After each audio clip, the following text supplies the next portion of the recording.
Kia ora koutou everyone, welcome along to another episode of Rig Rundown's Aotearoa. I'm here today with Tim Heeringa, Kia ora. Session musician, producer, aka WULFIE. Pleasure to be here today, man. Pleasure to have you. Really looking forward to getting to know a little bit more about what makes your sound. Especially congratulations on the release of the Actors EP in June. Thank you. Yeah. I take it a lot of that was done on the gear we're going to be looking at that today, or? Pretty much, yeah, everything in this room really, behind us and around. Yeah, and might I say, what a beautiful studio it is, mate. Yeah. Thank you. Some will say the student loan is the biggest debt you have, but being a musician, I think a debt is slowly overtaking that. Yeah, no, we all live under that weight. Yeah, for anyone watching overseas, in New Zealand we have student loans. It sucks. I know, it's hard, interest-free and all that. Well, we're self-employed, right? We can write it off. Couldn't agree with me more on that. Anyway, back to the matters at hand. So, was this on the Actors EP? Yeah, it was. This is actually relatively new, not even a year old, but there's nothing like having a clean Strat tone for stuff. So the Actors EP was pretty much this and my pink Charvel hiding over here that I can show you a bit later on if you like. Absolutely, yeah. But yeah, really, this just had everything that I needed, and then I amped it up with the amp behind you and a mixture of plugins. Yeah. Wicked. What is it? So it's about a year old. Is that a Pro 2? Yes, the Pro 2. So, funny story actually. I feel a bit like I should apologise to the customer, but I was actually in store and I was eyeing up a Elite Strat. They had it in gold, and then there was a customer playing this, and he'd played it for like a couple of hours and was like, "I love that," and I was like, maybe I should try it, because you know how silly we are with colour coding and stuff. I was like, oh, it's just not my colour, so I won't try it. Then I heard him play it and was like, I better go try it. And I was like, damn it, this is amazing. So first choice. So I had to take it. First choice wasn't Sunburst with cream covers and maple neck? No, but then I bought it, and it's funny how you get over that initial thing of like, it's not my colour, and you realise the tone is what makes you fall in love with it far more. So I actually had an American Standard in 2016. It was a 2016 model, and I think I sold it within a year. I took it on tour once, and it was the most gutless thing I'd ever played. So I was like, I'm not going to buy a Strat till I find something that like speaks to me, because it's one of those. It's unfortunately the most legendary guitar, but the hardest to just pick up off the shelf. I don't know if it's like that with bass. Yeah, like you can't just pick one without playing it and be like, yep, that's the one for me. It literally does speak to you. Yeah. So this one was like, oh, yep, this is the one for me. So it's the American Pro 2 with their Vintage Mod 2 pickups. Those are the ones with each magnet's designed for a specific string, right? Yes, so the idea is that it sustains throughout the whole thing. Because the issue with the American Standards, this was before they did the big reshuffle. So they got rid of the Standards, they brought out the Player Series, which is Mexican, and then they brought out the Pro 1s, and then the Pro 2s have come out recently. So yeah, you've got that, you've got a phase switch, so that helps give a slightly weirder tone in the back sections of the pickup here, and apart from that, beautiful trim. And I like to have it floating a little bit so that I can relive my 80s glory days. Don't we all? Don't we all? Yeah. Yeah. And a snot yellow vintage neck, of course. I've never actually played one of these, although I've read up a little bit about them. Does this have the heel contour in terms of the cutout? Yeah, I do like that a lot, eh? And it must be super comfy to play now. As everyone that plays with a trem bar consistently and has strings snap a lot, I just keep the back plate off, because if you've got a floating trem and a string snaps, your whole guitar will reach new heights of out of tune. Especially great mid-show, right? You're 2 verses deep in Valerie, and then all of a sudden you've gone up a tone without trying. So that makes it a bit easier, yeah. Can I ask you one quick question again? You said this was a phase switch, yeah? The push... Yeah, is it a push or... It's a push, yeah. So, initially I was like, oh, it's a split, but it's kind of hard to split a single coil. So it works more like a phase between these two, so it does really change it. And it's something that you can do without a push-pull. You know, you could wire in an extra toggle if you wanted. Yep. And a lot of humbucker guitars, like Les Pauls and Gretsches and stuff like that, you can do that with humbuckers quite easy as well. Just gives you a slightly different twang. Yeah. Oh, wow, it's a beautiful, beautiful looking guitar. What does it sound like, bro? Give us a bit of a hone. Well, that's the question, isn't it? We'll turn off some of these. Which we'll get into soon. Yeah.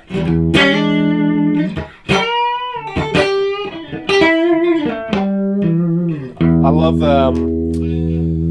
second position. Ooh, we'll tune that. Oh, sounds very much like a Strat should, I think. First impressions. Yeah, with the G string way out. That's how. Whether that's a Strat sound that we go for or not. Yeah, so it's really nice. Let's turn this up a little bit, and we'll go.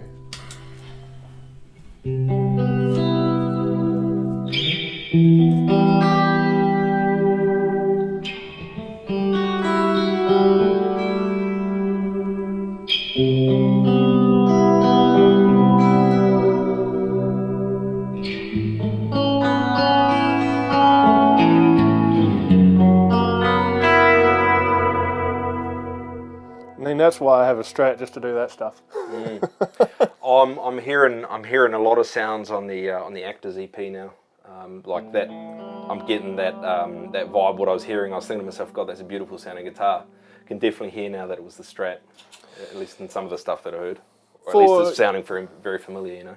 It's just still one of the only guitars that has the most distinct tones per pickup switch. I mean, I think that's one of the reasons it's so good and why so many people talk about how a Strat can show how your technique comes through.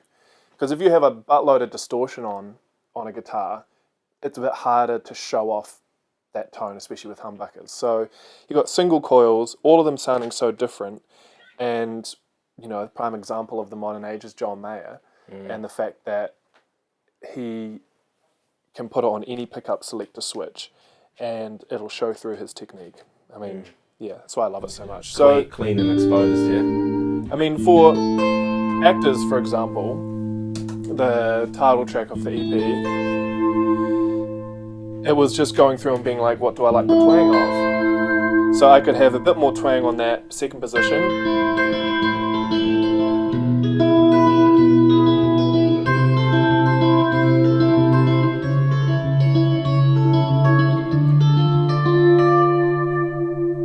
Or we could go full neck position. Slightly different tone.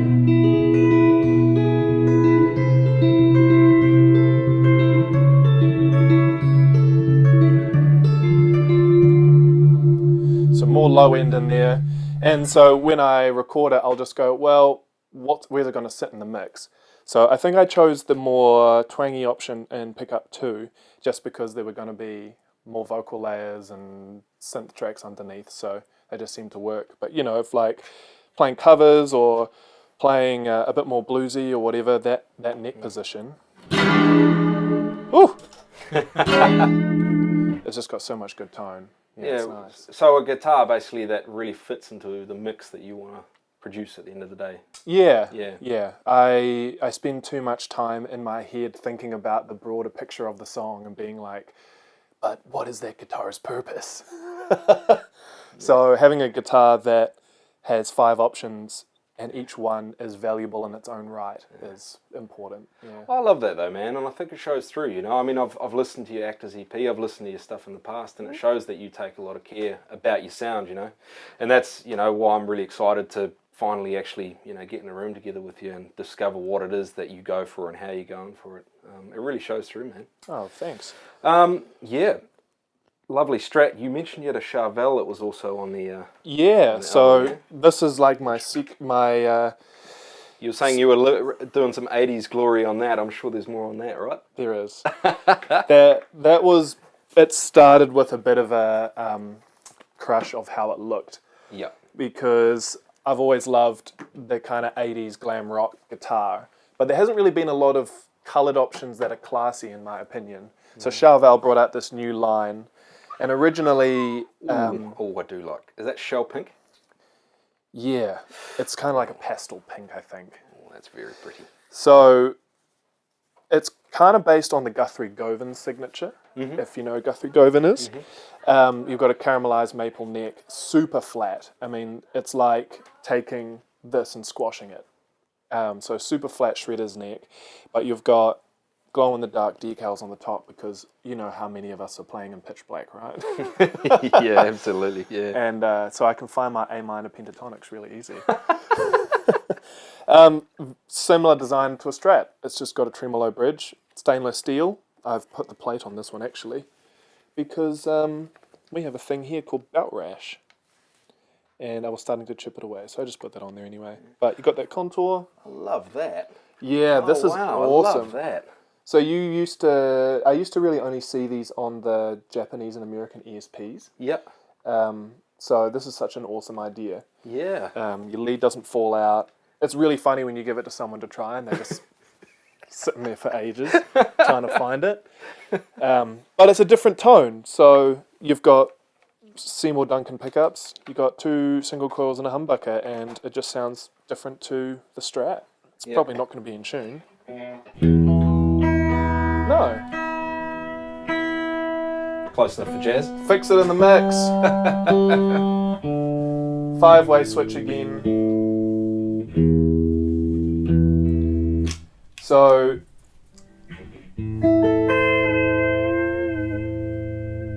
you've got that same 4th position, that one, yeah? So this is 4th, yeah. Sorry, I'm going to tune again. I think No worries. that easier. So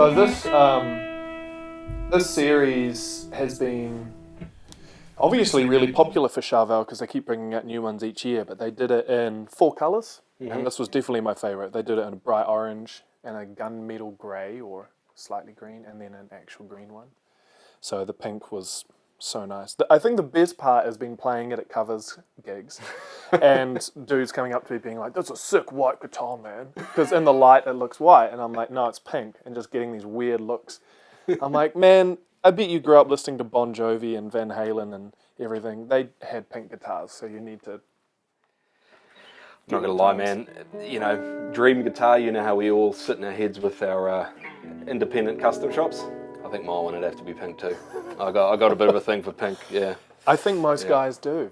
And then it's just a cool colour. Oh, yeah. It also stands out. It's one of those few colours that doesn't blend in with a lot of other lights. You know, if you have a green guitar or a red guitar, depending what the lights are on stage, it can just completely change it, make it look black or brown. So having a good pink, I think, actually stands out the best. Yeah. Yeah. Yeah, sounds great. Are they Damas? No, Seymour's. Seymour Duncans, Seymour's, yeah. So they come stock with those, just a 5-way toggle switch and normal volume and tone. Yeah. Stainless steel bridge. So one of my favourite things about this guitar is the flutter. So a flutter is when you flick the trem and you do weird stuff like this. And or the cat scratch. You could be like, hang on.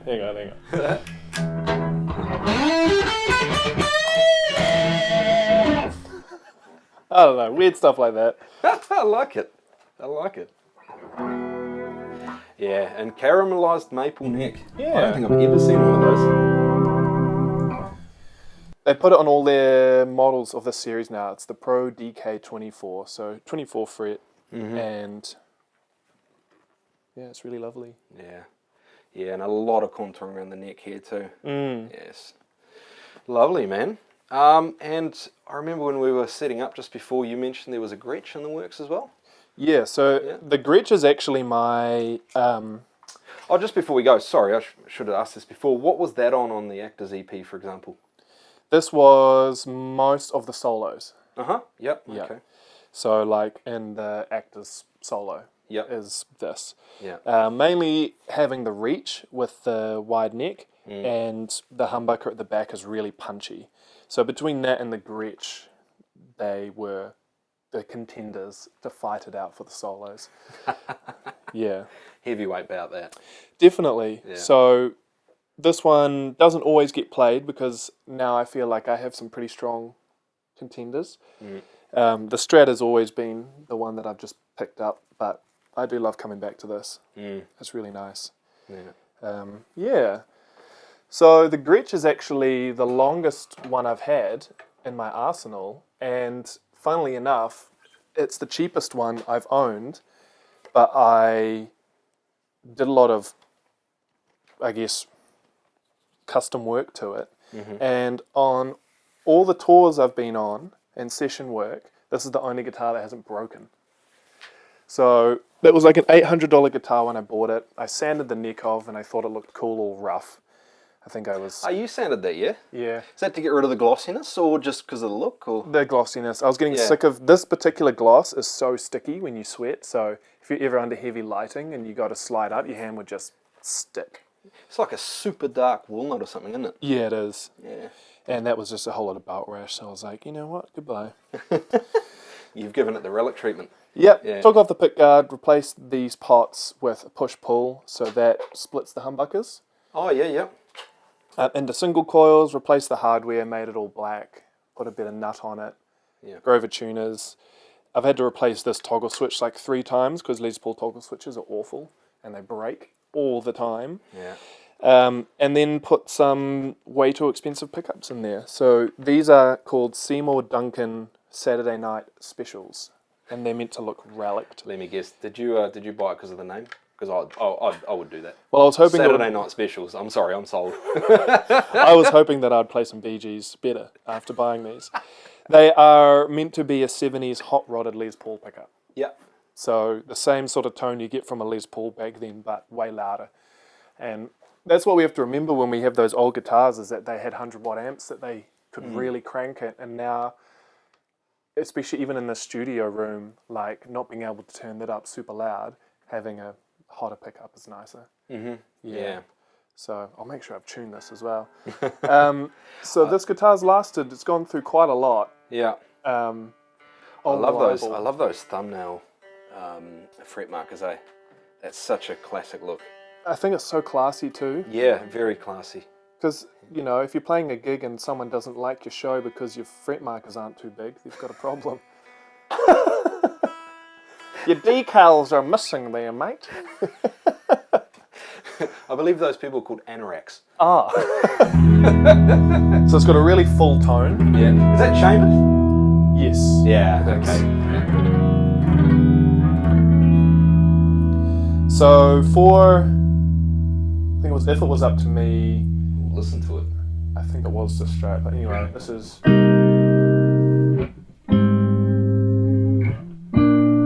It's nice. And I can split it, and that just changes it again.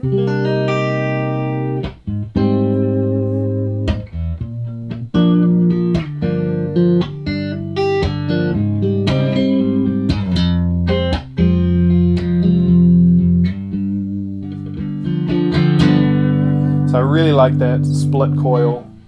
It's really nice. Has that split the front one yet? Both. It's So split both at the same time. I just wired it to split both, so now you've got 3 splits and then 3 standard. Right, okay, so you've got front, middle, back, and then with this out, each of them split. So you've got 2 splits if that's in the middle, and that's out? So that's now the middle split. So both of them middle become split. singles, yeah.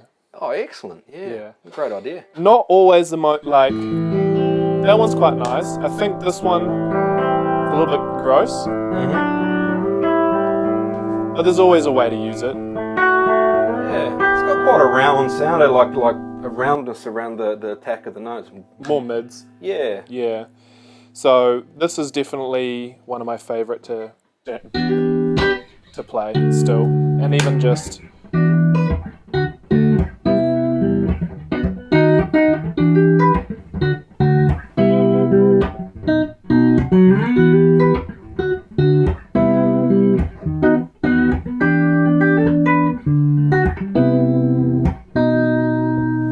I think I've gone more in love with humbuckers recently. You definitely go through phases, I think, where you're like, I need single coils in my life. And then that's something I'd love to get as a beast to replace this. But I almost find getting a new humbucker guitar harder because it needs to be perfect.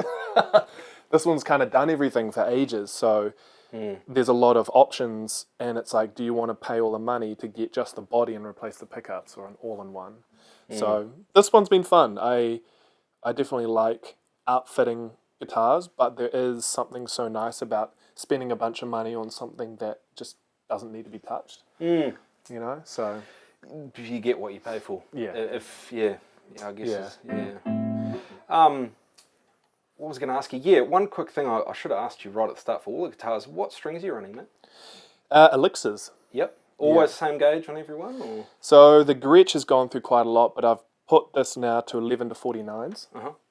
Just for the scale length, even though it's a Fender scale length, it just seems to respond better. I use this guitar in my old rock band, Black Fox Trio, quite a lot. And it's a guitar that allows you to hit it pretty heavy. So any thinner than that, especially if I was tuning down, the strings would just bend out of tune. Might be bad technique, but we can now buy our way out of bad technique. And also You heard it here first. I also use really chunky picks, and I was finding that my hands were heating up too much playing live, and the thin picks were just warping. So, you know, like a 1 mil or a 0.8 mil would just end up being bent in half. Actually, I remember being on a tour for a show called That Bloody Woman. Over there, That Bloody Woman. It's not just That Bloody Woman. And who are you referring to? the question I get asked a lot. Yeah. It's a good conversation starter. I had never snapped picks before, and I was doing that. So I had to look for something, and it seems so silly that you can spend so many years finding the perfect pick. But it's honestly probably due to the fact that we've got so much choice. But now that I found this one, it's a 1.5 Dunlop. And it's the only one that doesn't overbend. But the counter to that is that these strings need to be slightly thicker. So, I mean, it's just finding a healthy balance, I guess. Yeah. Like on my Strat, it's 10 to 46. I put heavier ones on, didn't feel right with the neck, and the tremolo bar was struggling quite a lot to hold that tension. With 11s, yeah? Yeah. So in 10s are the right balance, yeah? I think that's the danger of wanting thicker strings, is that the mindset's not there, that you actually have to think about how the rest of the guitar is made. I think about it kind of like a car. Like, you can't just put whatever tires you want on it and expect it to work. Like, you might have to raise the suspension to fit them, or the wheel cavity isn't actually wide enough. So, for example, this guitar, 11 to 49s feel great. On the Strat, the whole thing just struggles. So, yeah, unless you detune it. I like that analogy, yeah. On bass, I don't know if it's as big of an issue. No, it totally is. Yeah, I mean, this interview isn't about me, but I totally agree with you on that. Like on my ones, I've gone through a lot of options over the years. Yeah, and sort of ended up settling on what A, suits the bass, and B, how can I play it in the most efficient way possible, in terms of I don't need to do too much work to get the sound I want. Yeah. Now, that's a very short answer to, I think, a very long question, but it is an interesting subject, eh? It is. Yeah. There's just needs to be a thought of how everything reacts to each other. You know, like you buy 12 to 53s or 12 to 56, which was used primarily for jazz, and it still is. But you can't just buy a Gretsch or buy a Stratocaster or any brand and chuck them on unless the nut has been widened for it. Your tuning pegs have been widened for it. I mean, you look at 7-string and 8-string guitars, and how you can't just take a thicker string from that and put it in here. Yeah. So how have they designed the guitar, and how does your technique fit with it? Yeah. So it is a bit funny, but even though these have different gauges, it feels completely natural to switch between them. Yep. I had 9s on the Charvel for a while, because obviously a Strat style guitar always comes stock with 9s from the store. But I don't know, it's really hard to play live with 9s. You know, you pick it once and all of them bend out of tone and take a while to settle in. Are there 10s on that now too, are there? 10s on there, yeah. 10s on there too, yeah. I just find 10s to be the most balanced on a floating bridge. and on a stop tail or this sort of tune-o-matic bridge, the 11s are really nice. Yeah. And it just means that if you're playing anything with some more rhythm, let's say I put on my whammy. I haven't got any of my nice overdrives going, do I? Something like this.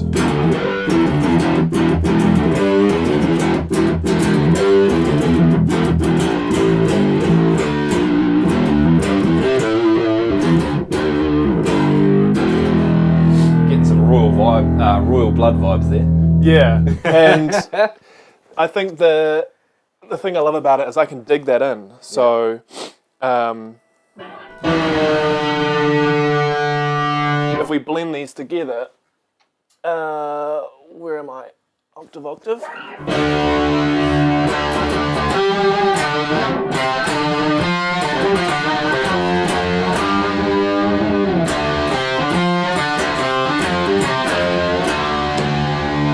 I can hit it and the bass stays really consistent, but then I can still...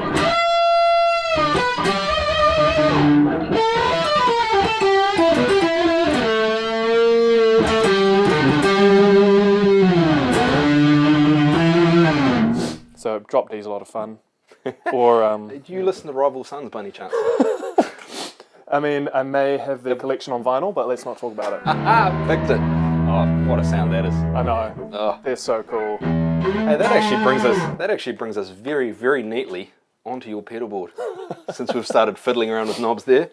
What have we got going on here, bro? I suppose we better start with this whammy, since that's what we've just been I guess if you want. You know, as any guitarist will tell you, never happy with the pedalboard, but this one has been a lot of fun to use. I didn't really prepare too much of my pure overdrive tones today, but I'll try and match it for you. Mm-hmm.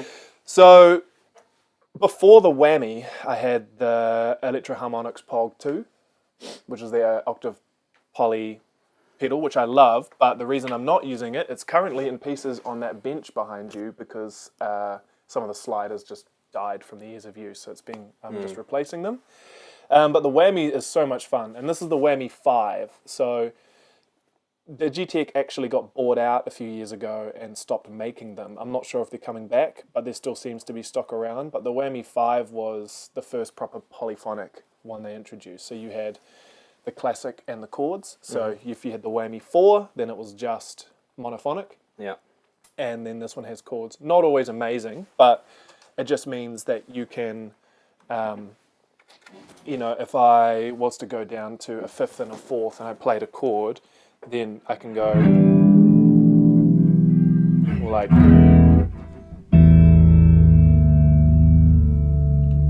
I think I just... Here we go. So I think one of the best ones is maybe... Is it the 5th and the 6th? This one's a lot of fun. You can play the whole chord and it kind of works. So...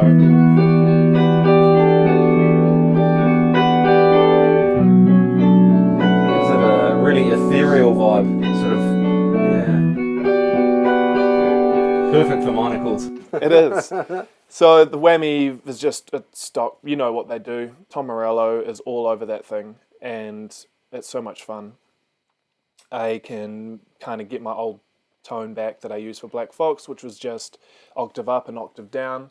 The only thing I wish they had on this was a wet and dry. So being able to just dial in the exact blend you wanted, because you kind of just stuck with whatever. What do you think it is in terms of balance with wet and dry signal for this one?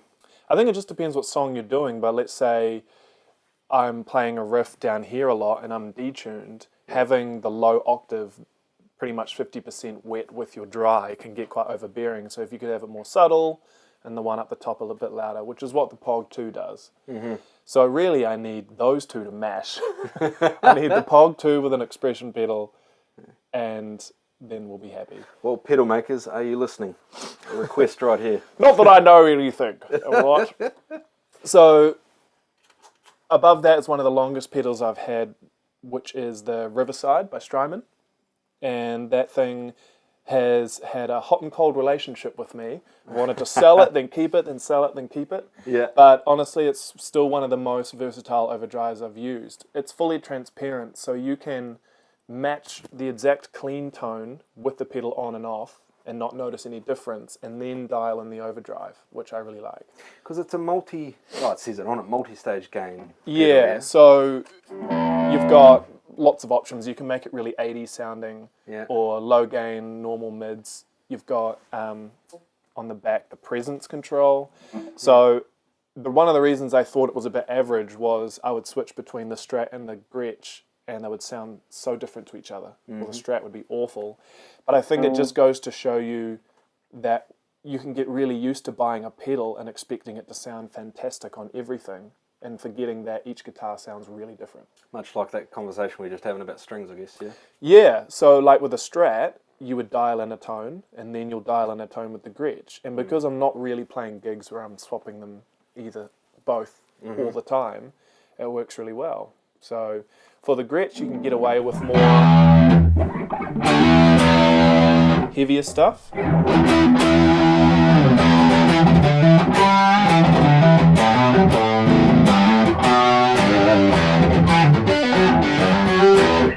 Yeah, and then I might wind it down with something else. So I really like that one.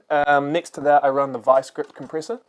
I might have to interject quick and stand up because I'm an old man and my knees are giving out. Is that all right? Would you like a seat?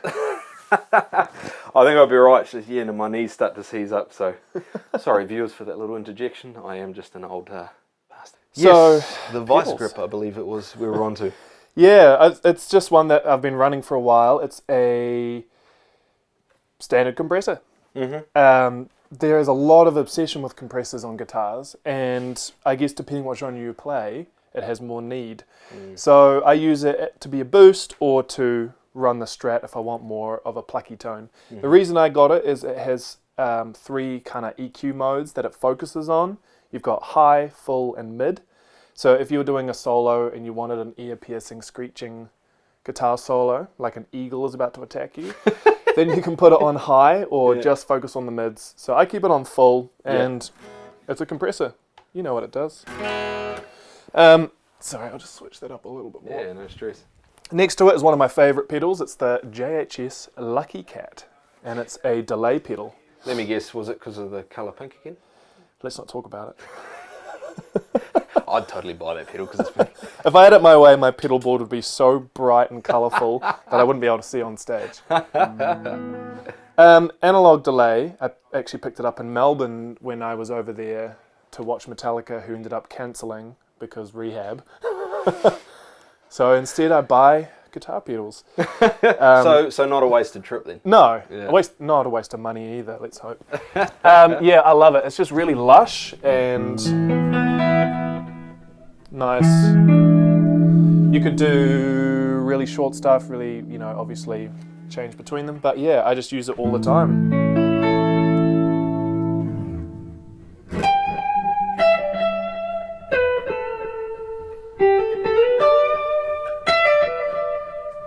Yeah. That's probably the wrong way to describe it, quite a subtle sounding delay in it. Yeah, you can brighten it up. There's the darken knob.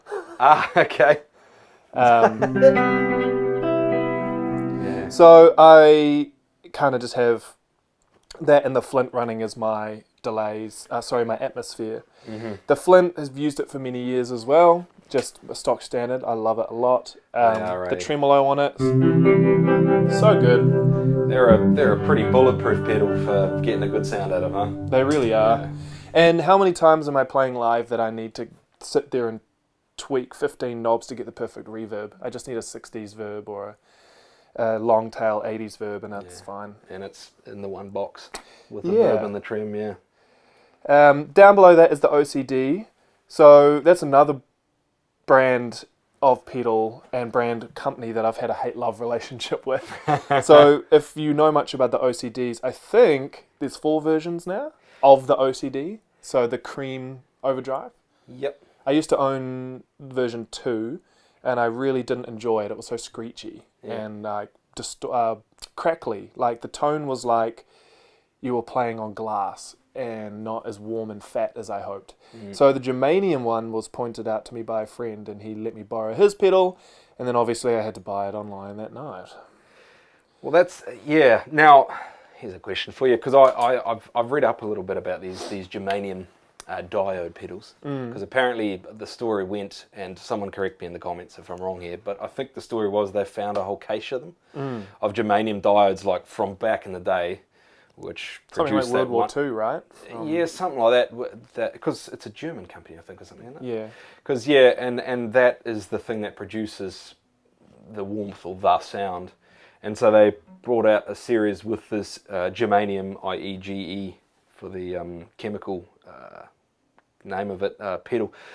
Do you think that's made that world of difference? Or are we all just going, oh, that's really cool, it's got an old school diode, but in the mix, it doesn't make any difference? I don't think it makes a huge difference between other brands replicating the sound, but between that and the actual original OCD, it's night and day. Okay. Like, this is so much warmer and fatter, and winding down that drive and turning up the volume, you've got more body, whereas the standard OCD was just a little bit too weak down there and then too harsh up the top. I use it mainly on my Strat and as a lower gain. Hello. That's got a bit more volume, doesn't it? Like, I might wind that down and then...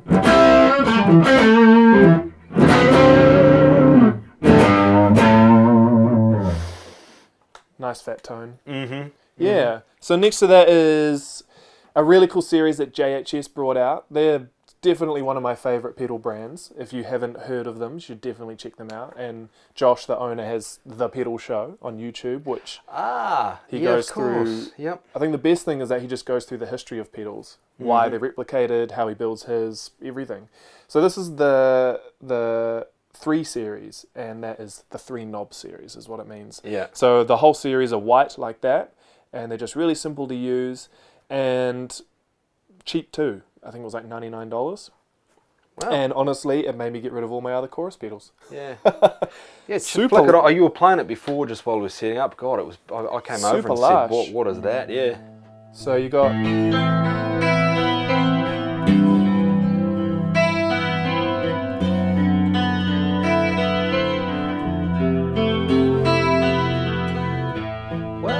My guitar, jellyweed. So you'd add the delay and some reverb and... We can turn that right up.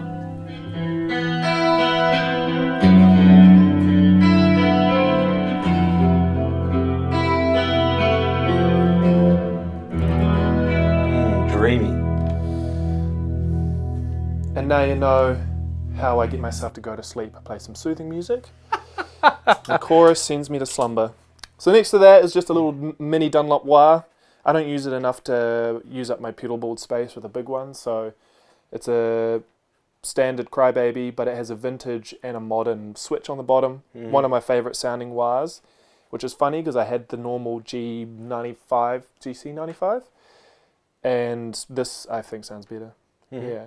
And I was going to say the little extra tidbit from my pedalboard is the hotcake. I don't have it on there currently because I need to do some repairs, but this thing was given to me from a friend at work, and this is literally from the 80s. So the new ones are made slightly different, but what's fun about it, and I don't really want to try and fix it, is something's happened to it and it now has this crazy low-end fuzz. So it's the heaviest hotcake I've ever heard, and to me this completely substituted for my orange amp I used to own. So I'd use my orange amp and crank the overdrive up. It was a TH30, and that was a really heavy grunty tone, and then I can just put this in front of the Bassman and run it with the whammy, and it's like the orange is sitting right there. Yeah. The only issue is the power's a little bit dodgy, so halfway through your whole pedalboard just goes... But that's what you pay for vintage! All part of the show, peeps. All part of the show. It is a hot cake after all. And last things would just be a volume pedal and an expression which I'm not using currently, so it's just there to make the board look full. And a tap tempo down here which runs to the Lucky Cat delay. Right. Yeah, and then underneath I just run the Strymon Zoomer power supply, so that just keeps everything regulated, which is nice. And solid, yeah. Yeah. They make good stuff, Strymon, in terms of power supplies especially, yeah. Even the pedals, so I took the Riverside the Flint and the Vice grip to the Philippines on a tour with an artist called Prinz. Yeah. And that was why there's chips on them. But they literally had to sit in puddles. You're in a bar and they've just put a tarp down and all of a sudden there's a monsoon outside. I mean, not quite a monsoon. We weren't swept away, but, you know, tropical rain. Yeah. You got the cables running through water, these things just sitting on top of it, and my laptop. And they survived. Just thrown in a backpack. Made it through a 24-date tour over there. Man, it doesn't get much more of a advertisement for them than that sort of story. It doesn't get much better in terms of an advertisement, yeah. Yeah, I mean, Strymon, get at me, we can develop a waterproof pedal for underwater gigs. I don't know. Is that how it works? I love it. Speaking of things that probably shouldn't go underwater. So this is the third Bassman in 4 episodes of Red Rundown's Aotearoa. There's something in Otautahi in Christchurch about using Bassmans. Yeah, it's called Andy Genge. He taught most of us, I think, when we went through jazz school. So anyway, yeah, the Bassman I've been in love with for a long time, and as you can tell, it's been used a lot. On the top, we've got the coaster area, all the pints of beer that have been on top. You can see some dark rings. Proper roadwear. This amp, though, I don't know what is going on, but there's some ghost in the machine where it just decides to crackle and make loud explosion noises. So I just have to give it a kick, turn it on and off, and then it's usually good again. Something about this particular reissue. Yeah. You tend to either just get a good one or a really weird one. And it's not as easy as just going in and replacing a wire. It could be some capacitor somewhere. You know, the input could be shorting. But fun tip for you, there is no need for you to have the standby switched on and off. Because they're only actually for when you're doing work on it, right? Yeah, they were only originally, and we learnt this from YouTube. You heard of that place? Once or twice. They were only there so that they could repair it while the tubes were active. But the only reason they're still on amps is because consumers want them. Because it looks cooler. Yeah. So there's something going on with my standby that when I switch it on and off, it makes an explosion sound. So for the last year, I've just never turned it off or on. I've just left it on. Doesn't impact your tubes. Your tubes will wear out whether it's on standby or not. Yeah. Yeah. And I think, lastly, what's your view on the Bassman as in terms of I've heard a few different sort of views on it, all of them that it's a great amp, so because of its fat sound it's a great pedal platform. All of those things true to you as well? Anything you want to add to that? Yeah, I think it's, if you were wanting something that was a clean slate but not wanting to go digital, say like with an Axe-Fx or a Kemper, then a Bassman or possibly a Marshall Plexi would be another good option. But to me it was like, here is just a great speaker and preamp. You're going to buy pedals that do all your effects, so you don't need a reverb amp because that reverb tank is hardly going to get used. There's not many players I know with a Fender amp that always have that tank cranked. So it's one of the only guitar amps from Fender that I've played through that can handle octave pedals without overloading everything, and the low end's nice. And I guess it just comes down to what sort of a player you are. Because I only really get to play as the sole guitarist in a band, I can get away with a little more low end. Whereas if you are playing, say, 2 or 3 guitarists in a band, you might have to dial that low end back. Just to not overpower. But I honestly think it's the best amp I've ever owned. I'd love to pair it with a overdrive amp, but I wouldn't need to buy another clean amp, if that makes sense.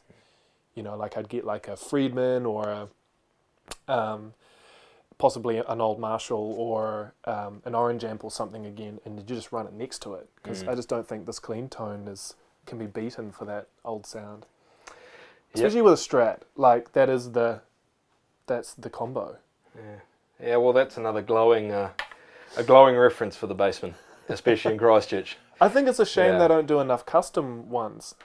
You know, like I know Fender live off their name, but there's not a lot of endorsees that sell Bassman. Like that is the only option to buy. Fender, you hearing this? Maybe they don't need to, but even just like they haven't changed the circuitry since they came out, and that's one thing. They've changed the power regulation. It used to dip in power and wattage. So it would start to get really weird sounding. You know, when people turn the voltage down on their guitar pedals, that old amps would do that. So they've improved that. Yeah. But there's things about it that you could make new. Yeah. Well, dude, you've been an absolute treasure trove of info. Wonderful to get to know, your sounds and what it is that I've been listening to all these years in terms of all those great sounds and how you produce it. Thank you so much for inviting us into your space. That's all right. Thanks and for coming. into your secrets. All the best for the upcoming projects and everything. And check out WULFIE, everyone. We'll see you next time. See ya.